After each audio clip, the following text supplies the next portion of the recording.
പരമവിഡ്ഢികളെ, പൊട്ടന്മാരെ, എന്താ പറഞ്ഞത് എന്ന് മനസ്സിലാക്കാൻ നിങ്ങൾക്ക് സാധിച്ചില്ല. കണ്ടോ, ജിന്നുകളെ ആരാധിക്കുകയും പൂജിക്കുകയും ചെയ്യുന്നവർക്ക് ജിന്ന് സഹായം ചെയ്തു കൊടുക്കും. ശരി തന്നെയാണ്. എന്താ സഹായം? ഓന്റെ കൈവിൽപ്പെട്ട സഹായം. ആ സഹായം കിട്ടണമെങ്കിൽ പിശാചിനെ പൂജിക്കുകയും ആരാധിക്കുകയും ഒക്കെ വേണം. പ്രാർത്ഥന എന്ന് പറഞ്ഞാൽ സൃഷ്ടികളെ കൈവിന് അപ്പുറത്തുള്ള കാര്യം ചോദിക്കലാണ്.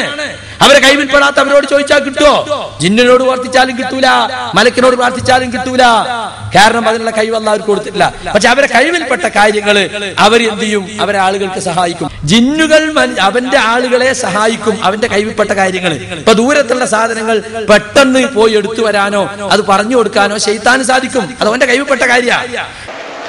നേർക്കുനേരെ ചിന്തിച്ചാൽ മനസ്സിലാക്കാവുന്നതേ ഉള്ളൂ ആ കാര്യം. നമ്മളൊരു രോഗിയെ ആശുപത്രിയിൽ കൊണ്ടു ചെന്നിട്ട് അവിടെ വേണ്ടപ്പെട്ടവരോട് പറയാണ്, ഇതാ ഞങ്ങളുടെ ഈ രോഗിയെ ഇവിടെ കിടത്തി ചികിത്സിച്ച് തരണമേ എന്ന് ഞങ്ങൾ അപേക്ഷിക്കുന്നു എന്ന് പറയും. ഞങ്ങൾ പ്രാർത്ഥിക്കുന്നു എന്ന് ആരെങ്കിലും പറയലുണ്ടോ? ഇല്ല, പറയലില്ല. അപേക്ഷിക്കുക എന്ന് പറയും. അതുപോലെ നമ്മളുടെ ഒരു കുട്ടിയെ കോളേജിൽ ചേർത്ത് പഠിപ്പിക്കാൻ വേണ്ടി ചെന്നിട്ട് പ്രിൻസിപ്പാളോടും മറ്റു വേണ്ടപ്പെട്ടവരോടും ഞങ്ങളുടെ കുട്ടിക്ക് ഇവിടെ അഡ്മിഷൻ കൊടുക്കണമേ എന്ന് ഞങ്ങൾ അപേക്ഷിക്കുന്നു എന്നല്ലാതെ പ്രാർത്ഥിക്കുന്നു എന്ന് ആരെങ്കിലും പറയലുണ്ടോ? അത് തന്നെ കാര്യം. അപ്പൊ പ്രാർത്ഥന എന്നുള്ളത് ഒരു പ്രത്യേക തരത്തിലുള്ള അപേക്ഷയാണ്. എല്ലാ അപേക്ഷക്കും പ്രാർത്ഥന എന്ന് പറയുകയില്ല. എന്ത് അടിസ്ഥാനമാണ്, അതിന്റെ അടിസ്ഥാനം എന്തെന്നുള്ളത് മനസ്സിലായാൽ കാര്യം ക്ലിയറായി. ഞാൻ ഉദാഹരണം പറയാം. ശക്തിയായി കാറ്റടിച്ചിട്ട് നമ്മളെ വീട്ടിന്റെ മുറ്റത്തുള്ള ഒരു തെങ്ങ് വീട്ടിന്റെ നേരെ ചാഞ്ഞു വരികയാണ്. അതിങ്ങോട്ട് പറഞ്ഞു വീണാൽ വീട് തകരും, വമ്പിച്ച നാശനഷ്ടങ്ങൾ ഉണ്ടാകും. ഈ ഘട്ടത്തിൽ ഒരു മുട്ടുകൊടുത്ത് തെങ്ങ് താങ്ങി നിർത്താനും കഴിയുന്നില്ല, കമ്പി വലിച്ചു കെട്ടാനും കഴിയുന്നില്ല. എങ്ങനെയെങ്കിലും അപകടം കൂടാതെ രക്ഷപ്പെടണമെന്നുള്ള ആശ ശക്തിയായി മനസ്സിൽ ഉണ്ട്. ഒരു വഴിയും കാണുന്നില്ല. ഇതിന് ഭൗതികമായിട്ടുള്ള യാതൊരു മാർഗവും അവിടെ ഇല്ല. ആ സമയത്ത് മനസ്സിൽ നിന്നൊരു ആഗ്രഹം ഇങ്ങനെ ഇളകി വശമാവില്ല മനുഷ്യർക്ക് അതുണ്ടാവും. പോത്തിനും പൂരിക്കും അതുണ്ടാവില്ല. മനുഷ്യർക്കുള്ള ഒരു ജന്മവാസനയാണത്. ശരി, ഈ അപേക്ഷയാണ് യഥാർത്ഥത്തിൽ പ്രാർത്ഥന. അത് അള്ളാഹുവിനോട് മാത്രമേ പ്രാർത്ഥിക്കാവൂ എന്നാണ് ഇവിടെ ലാ ഇലാഹ ഇല്ലല്ലാഹുവിന്റെ ആശയത്തിൽ വരുന്നത്. വേറെ ആരോടും പ്രാർത്ഥിക്കാൻ പാടില്ല. ആരോടെന്ന് വെച്ചാൽ ബന്ധപ്പെട്ട ഒരു വ്യക്തി ഉണ്ട്, അവിടെയും കൂടി അപേക്ഷിക്കാൻ പാടില്ല. ആരാണ് ആ വ്യക്തി? കാറ്റിന്റെ കാര്യത്തിൽ അള്ളാഹു കൽപ്പിച്ചാക്കിയ മീക്കായിൽ എന്ന മലക്ക്. ഇത് ഇസ്ലാമിന്റെ അഖീദയിൽപ്പെട്ടതാണ്. ആ മീക്കായിൽ എന്ന മലക്കിനോട്, ബഹുമാനപ്പെട്ട മീക്കായിൽ എന്ന മലക്ക്, ഈ കാറ്റ് ഇത്ര ശക്തിയായിട്ട് ഈ തെങ്ങ് എന്റെ വീട്ടിന്റെ നേരെ ചാഞ്ഞു വന്നിട്ട് അത് പറഞ്ഞു വീണാൽ കാര്യം അപകടമായി പോകുമല്ലോ, അതുകൊണ്ട് അതിന്റെ ശക്തി ഒന്ന് ലഘുവാക്കണേ, അതല്ലെങ്കിൽ വേറെ വഴിക്ക് തിരിച്ചുവിടണേ എന്നിങ്ങനെ ഈ മീക്കായിൽ എന്ന മലക്കിനെ വിളിച്ച് അപേക്ഷിക്കാൻ പാടുണ്ടോ? പാടില്ല എന്നാണ് അവിടെ പറയുന്നത്. പിന്നെ ഒന്നുമല്ലാതെ യാതൊരു ബന്ധമില്ലാത്ത ചില ആളുകളെ വിളിച്ച് തേടുന്നത് വിഡിത്തം പോയത്തല്ലേ അത്. ഇവിടെ ഒരു വകണ്ട് പറയാൻ, പക്ഷെ അത് പാടില്ല. എന്തുകൊണ്ട് പാടില്ല? അത് അള്ളാഹു വിരോധിച്ചതുകൊണ്ട്. പ്രാർത്ഥന അള്ളാഹുവിനോട് മാത്രമായിരിക്കണമെന്ന് അള്ളാഹു ആവർത്തിച്ച് പറഞ്ഞിരിക്കുന്നു. ലാ ഇലാഹ ഇല്ലല്ലാഹുവിന്റെ ആശയം അതാണ്. അപ്പോൾ ഈ അപേക്ഷ ഉണ്ടല്ലോ, ഈ അപേക്ഷ അള്ളാഹുവിന്റെ മുമ്പിൽ സമർപ്പിക്കാൻ എന്താ മാർഗം? കത്തയക്കാൻ കഴിയൂല. ഇത് അള്ളാഹുവിന്റെ മേൽവിലാസത്തിലൂടെ കത്തയക്കാൻ പറ്റൂല, ഫോൺ ചെയ്യാൻ പറ്റൂല, ടെക്സ്റ്റ് അടിക്കാനും പറ്റൂല, ഫാക്സും പറ്റൂല, ഒന്നും നടക്കൂല. പിന്നെ എന്താ പണി?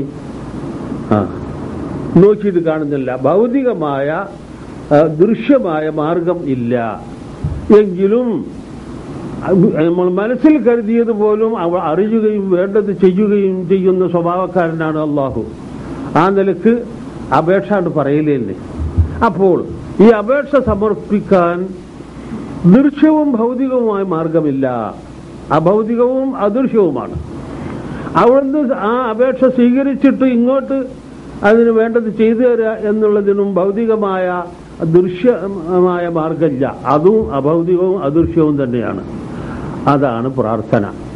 അദൃശ്യമായ മാർഗത്തിൽ സമർപ്പിക്കുകയും അദൃശ്യമായ മാർഗത്തിൽ കൈകാര്യം ചെയ്യപ്പെടുകയും ചെയ്യുന്ന അപേക്ഷ, അതാണ് പ്രാർത്ഥന. അത് അള്ളാഹുവിനോട് മാത്രമേ ആകാവൂ, വേറെ ആരോടും ആയിക്കൂടാ എന്നുള്ളതാണ് ഇവിടെ പറയുന്നത്. അതാണ് ആരാധന. അദ്ദുആഉ വൽ ഇബാദ. വളരെ കാര്യമായി നിങ്ങളിത് പഠിച്ചോളി. ഇതാണ് ആരാധന. അപ്പോൾ അള്ളാഹുവെ രക്ഷിക്കണേ എന്ന് തേടിയാൽ അള്ളാഹുവിനെ ആരാധിച്ചു. ഗുരുവായൂരപ്പ രക്ഷിക്കണേ എന്ന് തേടിയാൽ അപ്പനെ ആരാധിച്ചു. മുഹീദ്ദീൻ ഷേഖെ രക്ഷിക്കണേ എന്ന് തേടിയാൽ ഷേഖിനെ ആരാധിച്ചു. ഇവിടെ വലിയൊരു ചിന്താക്കുഴപ്പം സമൂഹത്തിൽ ഞാൻ കണ്ടുപിടിച്ചിരിക്കും. എന്താണ്? ചെറുപ്പത്തിൽ പള്ളി ദർസിൽ കിതാബിൽ കൊണ്ടിരുന്നപ്പോൾ ഉസ്താദിനോട് ചോദിച്ചു, ഉസ്താദെ, മുഹീദ്ദീൻ ഷേഖെ രക്ഷിക്കണമെന്ന് വിളിച്ചു തേടുന്നത് നമ്മൾ സമ്മതിക്കുകയും അതിൽ സംശയം ചോദിക്കുന്നവരോട് നമ്മൾ ദേഷ്യപ്പെടുകയും എതിർക്കുകയും ചെയ്യുന്നുണ്ടല്ലോ.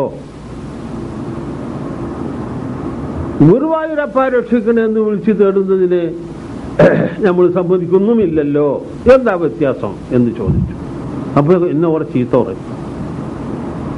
കുറെ പറഞ്ഞിട്ട് മതിയാക്കിയപ്പം ഞാൻ പറഞ്ഞു, ഉസ്താദെ എനിക്കൊന്നും മനസ്സിലായില്ല, ഞാൻ ചോദിച്ചത് ഉസ്താദിന് ഇഷ്ടമായില്ല എന്ന് മനസ്സിലായി, ദയവുണ്ടായി എന്റെ സംശയം തീരത്തക്ക എന്തെങ്കിലും പറഞ്ഞു തരട്ടെ എന്ന് പറഞ്ഞു. അപ്പോ പറഞ്ഞു, എടാ, മുഹീദ്ദീൻ ഷേഖ് അള്ളാഹുവിന് പ്രിയപ്പെട്ടവനാണെന്നും ഗുരുവായൂരപ്പൻ അള്ളാഹുവിന് വെറുക്കപ്പെട്ടവനാണെന്നും നിനക്ക് അറിഞ്ഞൂടെയോ എന്ന് ചോദിച്ചു. അതാണ് കാര്യമല്ലേ? യഥാർത്ഥത്തിൽ എനിക്കത് അറിഞ്ഞൂടട്ടോ. ഞാൻ പെങ്ങളോട് പറയാം, അയാളോടെ പറഞ്ഞിട്ടില്ല, പറഞ്ഞാൽ അവിടുത്തെ എനിക്ക് അടികൊള്ളു. എനിക്കത് അറിഞ്ഞൂടാ. അതാണോ കാര്യം? പിന്നെന്താ? എന്നാൽ പിന്നെ ഈസാ നബിയെ വിളിച്ചു തേടുന്നത് എതിർക്കുന്നത് എന്തിനാണെന്ന് ചോദിച്ചു. അപ്പൊ പറയടാ, കുരുത്തം കെട്ടവന്, നീ ഇപ്പോൾ തന്നെ തല തിരിഞ്ഞു പോയോ? തലയൊന്നും തിരിഞ്ഞിട്ടില്ല, കാര്യം തിരിയാൻ തുടങ്ങിയിരിക്കുന്നു എന്ന് പറഞ്ഞു. എന്താ? അപ്പൊ ഇവരുടെ അടുക്കൽ അള്ളാഹുവിന് പ്രിയപ്പെട്ടവരോട് പ്രാർത്ഥിക്കുന്നതിന് ആക്ഷേപമില്ല, അള്ളാഹുവിന് വെറുക്കപ്പെട്ടവരോട് പ്രാർത്ഥിക്കുന്നതിന് ആക്ഷേപമുള്ളൂ എന്നാണ്. പക്ഷെ കുറച്ചും കൂടി നമ്മൾ ബന്ധപ്പെട്ട് നോക്കുമ്പോൾ ഇസ്മിന്റെ പണിയിച്ചിട്ടൊന്നുണ്ടല്ലോ ഇവർക്ക്, പൽസമാത്ത്. അതില് ജിന്നിനോടും ഷെയ്ത്താനോടും ഒക്കെ അവർ പ്രാർത്ഥിക്കുന്നുണ്ട് കേട്ടോ. ഇവര് എഴുതി കൊടുക്കുന്ന ചില ഐക്കല്ലുകൾ നമ്മൾ നോക്കിയതിൽ അതിലൊക്കെ കണ്ടിട്ടുണ്ട്. എന്ന് തന്റെ എല്ലാ മന്ത്രവാദികളുടെയും വീട്ടിൽ പിശാചിനെ ആരാധിക്കുന്ന ഒരു മണ്ഡപം ഉണ്ട്. അത്ര വരെ മോശമാണ് കാര്യം. അപ്പോൾ പ്രാർത്ഥനയുടെ മഹത്വം, അതിന്റെ ഗൗരവം മനസ്സിലാക്കാത്തതാണ് നമുക്ക് പറ്റിയ സർവ്വ പിഴവിന്റെയും അടിസ്ഥാനം എന്ന് മനസ്സിലാകുന്നു. അദ്ദുആഉ വൽ ഇബാദ, പ്രാർത്ഥനയാണ് ആരാധന. അപ്പൊ പിന്നെ നിസ്കാരം തോമ്പും സക്കാത്തും ഹജ്ജും ഇതൊന്നും ആരാധനയല്ലയോ എന്നൊരു ചോദ്യം.